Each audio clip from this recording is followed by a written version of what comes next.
Hey, welcome back to this upcoming program, Safety Net, in which we speak with Scott Borden. Scott Borden is the campus police chief here at the University of Grande, in which we're going to talk with Lieutenant Barry Call about distracted driving. So stay tuned.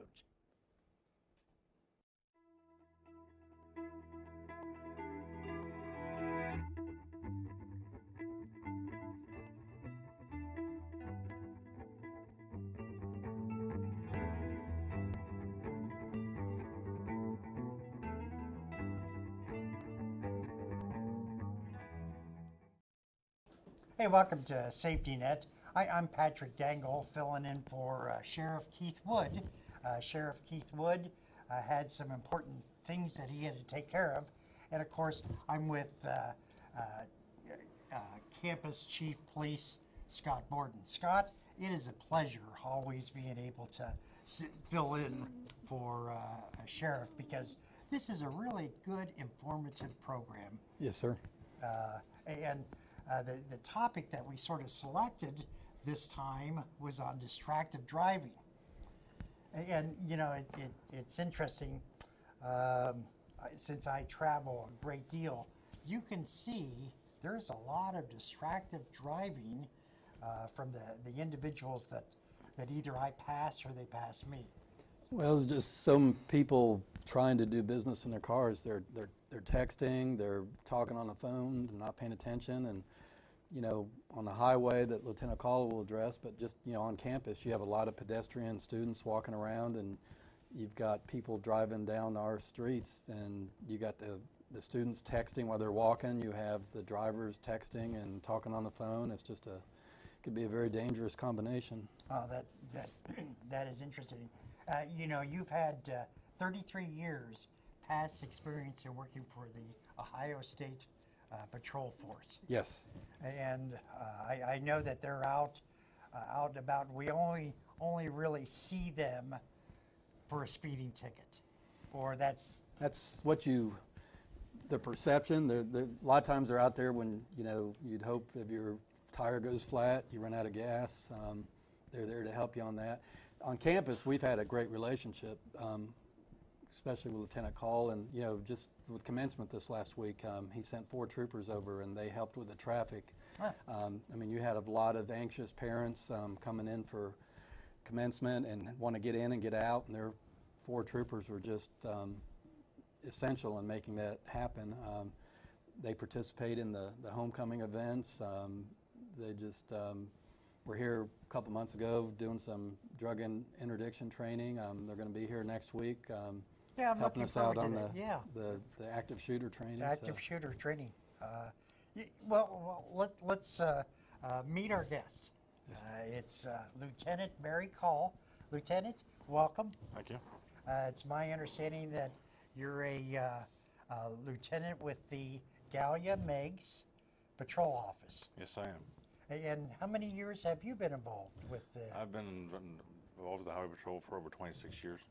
26 years. Yes. Wow. So you're trying to catch up, and you're trying to pass Scott's. I don't think I'm going to try to accomplish that feat. Have you always been with the Gallia Meigs Patrol? No, I started out in Marietta as a trooper, then transferred back home to Gallipost, and then I've been to Jackson, Athens, Ironton, then back to Gallipost. Oh, okay. All right, very good. And, you know, as a highway patrol, I know that Scott has had a lot of really great, I don't want to say stories, but great pieces of experience. And I would imagine that you have seen the good and the bad, and of course the ugly. Yes, well, unfortunately that's part of our job. You know, yeah, take yeah. the good and the bad, and like you mentioned, the ugly. Yeah, and I know that you have a number of different patrolmen that cover 2 counties. Yes. But that the way you work out the schedule and things of that nature, there's oftentimes many individuals out in force. Yes, you know, we try to maintain at least 2 uniformed officers per shift. Most times we are up to 3 or 4 per shift, but there are times when there may be just 1 trooper for both Gallia and Meigs County. Wow. And I know that you work in collaboration with Keith Wood, who's a sheriff, Yes. and the sheriff in Jackson, or Or Gallia. Gallia. Sheriff Champlin, yes. We Yes. have fortunate to have very good relationship with both the sheriff departments in both counties, as well as the other agencies within the Gallia and Meigs counties. Huh. And I know that you work closely with the when you were in the highway patrol, and as well as working with the University of Rio Grande, you work very closely with the different police departments and the sheriffs. And Well, you just have to, because there's just, people probably think sometimes there's too many police, but sometimes we feel like there's not enough, because you just want to service the public and keep the public safe. So we've, the patrol, one thing they pride themselves on, hopefully, is that relationship with other departments, and it's the same thing we've tried to accomplish here. I mean, Sheriff Champlin is very good to us, the Gallia Post Police Department, Chief Boyer, Sheriff Wood sending 5 or 6 of his deputies down to the active shooter thing next week. So, and just our relationship with the patrol, I've tried to carry that on from the patrol to do the same thing here. Well, I think you've done a really good job. Let's talk about distracted driving. Just what is that? Distracted driving, the first thing that comes to everybody's mind is your cell phone. But it's a lot more than just a cell phone issue. Granted, the cell phone issue, either talking or texting on it, is a problem across the state and country. But it's also, distracted driving can be fooling with your radio, taking a drink of your pop, or eating, arguing with a passenger, or talking to passengers in the car, trying to watch your kids and drive, or maybe your kids may be misbehaving in the back seat. So it's a gamut of things that can take a person's mind off the road, so to speak, or eyes off the road, that can result in some serious injuries, crashes, or even fatalities. Oh, that's interesting. Well, you see people sometimes even reading the newspaper or reading their work, because they're going to work or they've got a meeting, and as they're driving down the road, they've got their notes for their meeting. They're reading. People doing their hair, doing their makeup. I mean, just stuff that you just, because they think that they're saving 2 or 3 minutes, but deer runs out in front of you, semi swerves over. There's, your reaction time is limited, and that's the big thing that Lieutenant Call will tell you, is it distracts you from being able to take evasive action or stopping distance. There's just a lot of things that can go wrong when you're not paying attention 100%. Well, it's interesting. Since I travel, quite a bit coming here to the University of Rio Grande from Portsmouth, I see a lot of interesting things. And some of the interesting things is, I drive on a 4-lane road, 2 lanes one way and 2 lanes going the other, and I'm usually in the right lane. Now, it's my understanding that the left lane of the 2 roads, or the 2 lanes, is for passing. That's correct. And some people call that speed lane. Or fast lane. Fast lane. But something that I noticed, since we're driving down the road, a car maybe 50 feet ahead of us, rather than wait for us to pass, will pull out in front. Right. And is that distracted driving, or? Distracted driving is, as a division, we have taken upon ourselves to, further look into our traffic crash investigations. The cell phone is really what started the distracted driving, but I think it's just more than that. So we have been educating and trying to instill in our troopers that during your crash investigation to ask more questions, get more in depth, and find out what happened, because distracted driving is more or less self-reporting. Pretty much if we don't see the violation, then the person who's involved in the crash pretty much has got to tell us that, yeah, I was on the phone, or I was messing with the radio. So it's kind of it's hard data to capture, but our troopers are getting better at not just going to the crash scene and saying, well, this car went off the right side of the road, hit a tree. They're trying to ask to get more involved and get better answers, get more information out of the drivers. But that's interesting. So let's just suppose I was tooling down the road, drinking a cup of coffee, reading my newspaper, smoking a cigarette, but not texting now, and I hit a car. What would I be?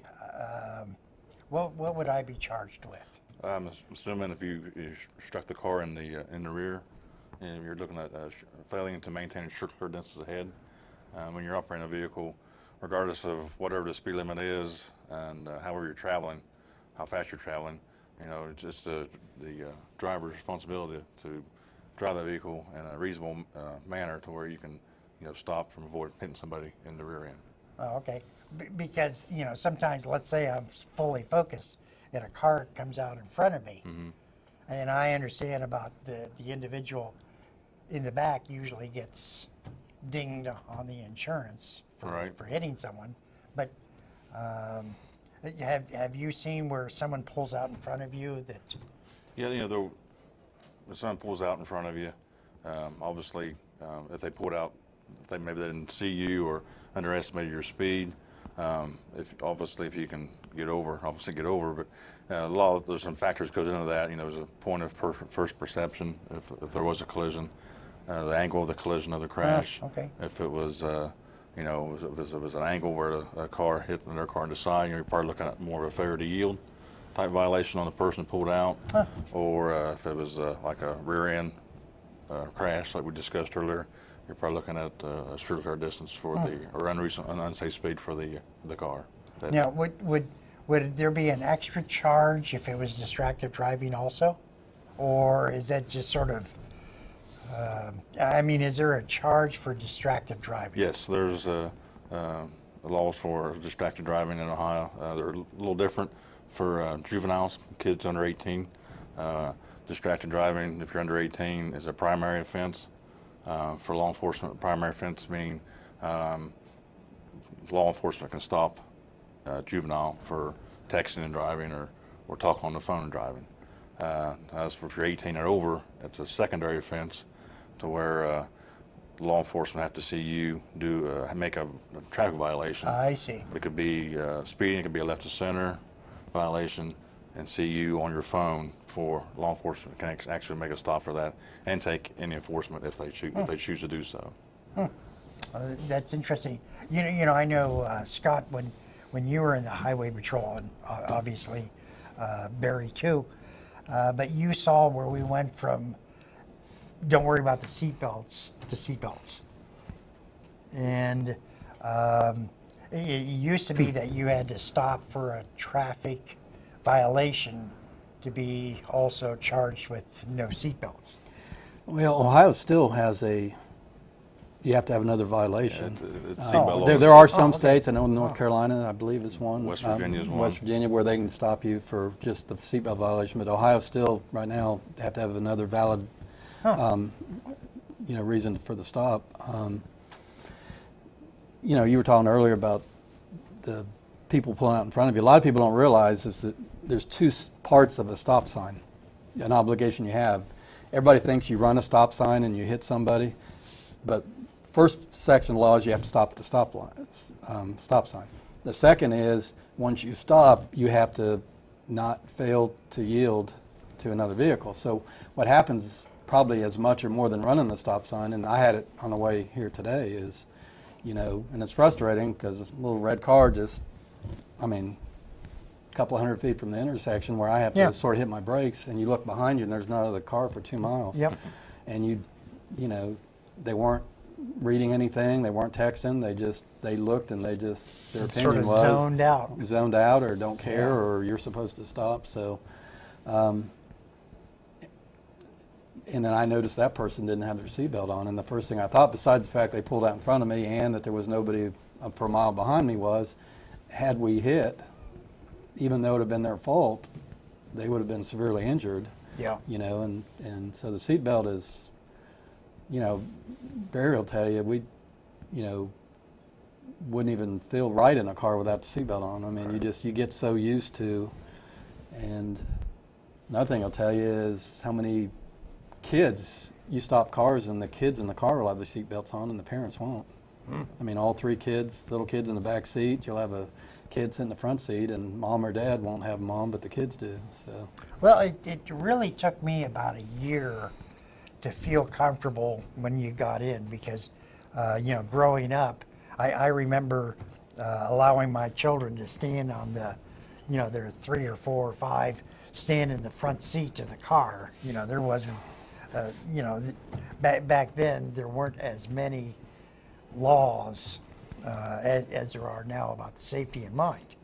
I think when it first started, and maybe even now, the reason most people don't wear them is just that thought process. I don't have to do something that someone's telling me I have to do. That makes sense. You run into a lot of that. It's just, I mean, every once in a while you have people that you'll stop and they say, well, they thought they had it on, or they actually really thought they did. But a majority, and you know, it just appears that they just feel like no one can tell me what to do. And they'll say it's uncomfortable having the seatbelt on, but I'm sure Barry has said to many people that the windshield's uncomfortable, right. And the one we always use is the coffin is uncomfortable also. Yeah. So we just have to wear it. Yeah, the seatbelt, you're better off with it on than off. Because, you know, me and Chief have been on many crash scenes through our career, and seen where people had their seatbelts on, it saved their lives. And then you've also been on the crash scenes where they didn't have it on, and you know, people were killed or they've been, you know, severely injured and suffered through these injuries, maybe for the next month or maybe for the rest of their life. Well, and some people have this misconception: if you get thrown out of the vehicle, what is it, 4 times likely? Something like 4 times likely to be killed if you're thrown outside, because they think if they get thrown clear, they'll be all right. But something like 4 times more likely to be killed if you get thrown outside, because what happens, you get thrown outside and the vehicle continues the same way you are and it runs over you. And just, so I personally have never seen a crash. I can't say that they don't happen. Maybe Barry has, but I've not ever been or seen a crash where someone got more injured because they had it on. Yeah. And I mean, because you always hear somebody will always tell you they have a Yeah. cousin who's got a third cousin and an aunt who They would were have, pinned, if they wouldn't have had their seatbelt on, they'd have been okay. But I've just I not think in personally most seen it. instances like that, yes, somebody may have died with their seatbelt on, but you know, I'm confident that most, if not all those incidents, you know, it probably did save some other injuries, so to speak. Because there are those crashes that, you know, such an impact, and sometimes, you know, it just a seatbelt isn't quite enough.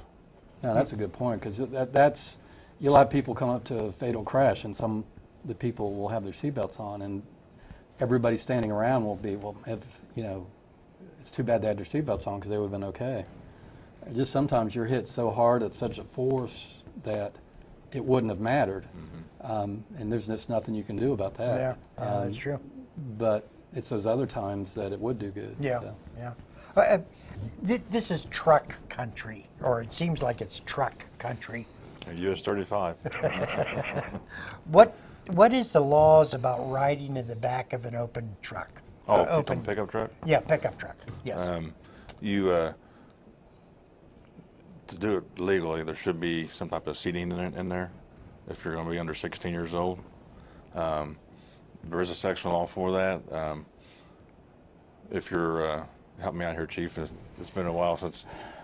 I think anybody under 16 can't be in a moving pickup truck. Can't be in a moving pickup truck, but if you're 16 or over, they got to have some type of restraints. Restraints. Seats and restraints. So you basically can't ride around town with 12, 11-year-old, 8-year-old kids, because one, if they jump out, if they fall out, or obviously if we're talking about if you get hit in a car with seatbelts on and you can't make it, how are you going to, you're in a pickup truck and it rolls. Right. So it's basically if you're 16 or under, you can't be in the back of a moving pickup truck. And so if you're over 18, then you're able to. You are legally, but I still, it's nothing I would do. I wouldn't encourage it. Okay, all right. And then, you know, talking about seatbelts, it is interesting. Our buses don't require, you know, school buses don't require seatbelts. However, some states are starting to to enact laws that require you to have seatbelts. And I know buses are more protective because of the weight and because of the length and things of that nature. Do you feel that Ohio will sometime, or are they looking at regulations now about buckling up for the kids? I've been out of it for a little bit.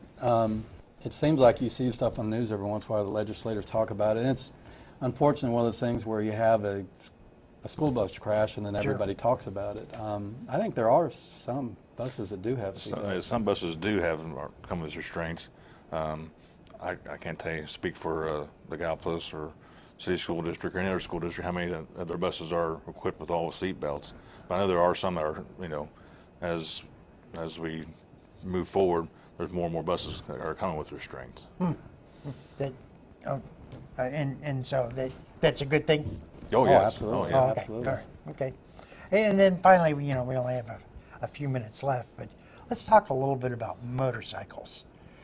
Now, Mike Thompson, who's the instructional design and media director here and who's running the behind the scenes kind of thing, drives a motorcycle. And we know that the faster you go, the lighter the bike gets. Okay. Because of the weight. And we also know that if you are going 60 miles an hour and you get hit, it's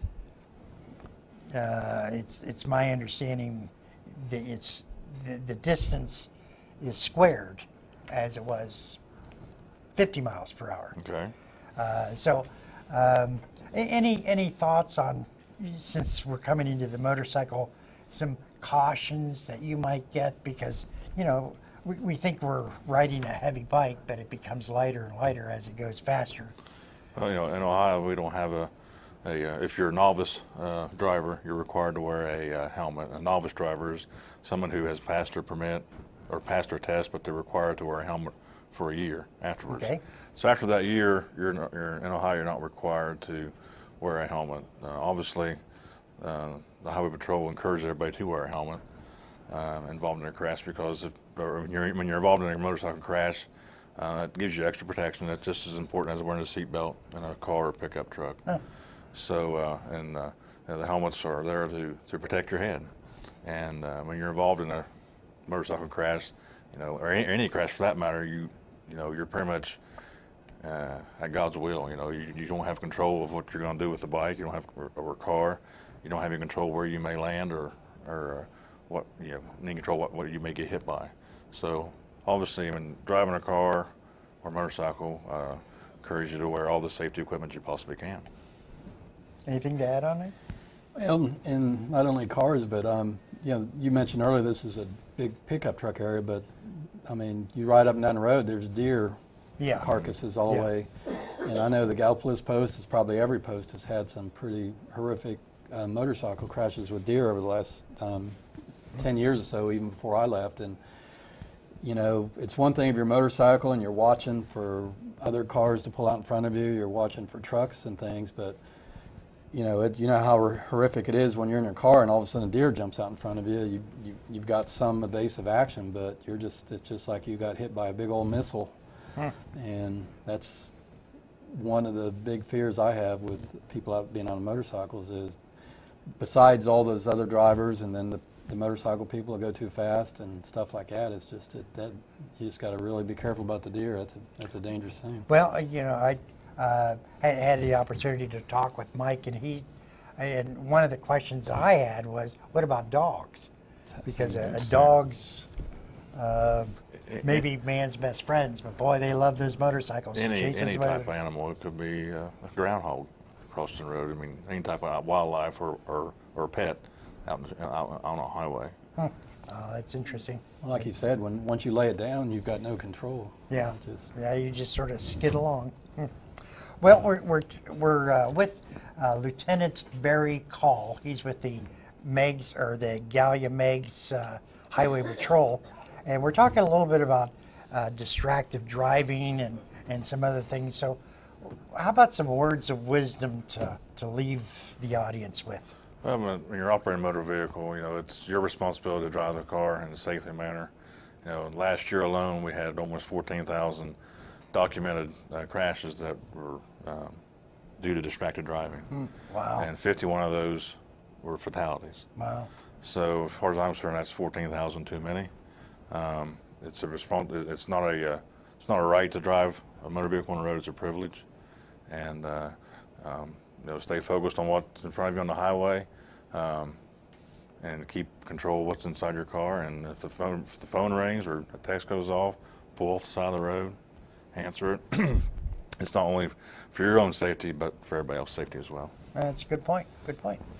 Any final words of wisdom? I think one of the commercials you hear all the time that I think is the best is it says it can wait. It's a text or phone call, it can wait. Well, I remember when we didn't carry phones around. And the world went on, didn't it?